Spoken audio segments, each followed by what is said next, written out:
שלומית, תודה לאל, טוב, גם מאושרת. ברוך השם. וואו.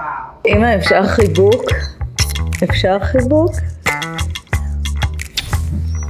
היא מהממת, אה? יש שקט והשלווה, ואת יודעת שהיא נמצאת במקום מוגן, ועם משהו לא רק מוגן, טוב לה. כי באותה מידה יכולנו להביא מטפלת אליה הביתה. טוב לה.